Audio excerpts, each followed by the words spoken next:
Hey guys, in this video I am going to show you how you can create the random bounce back in CapCut PC. For instance, I'm going to go to media and select library and select widescreen background.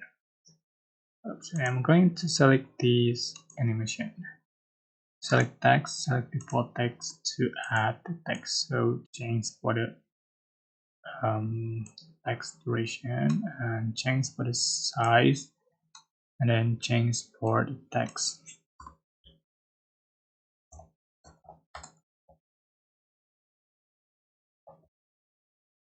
And you can change for font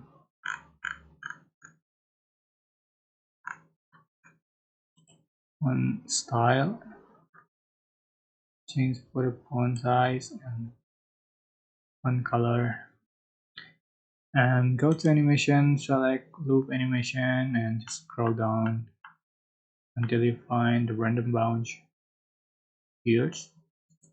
Add to the track and change for the speed, swipe to the right for slower and swipe to the left for faster.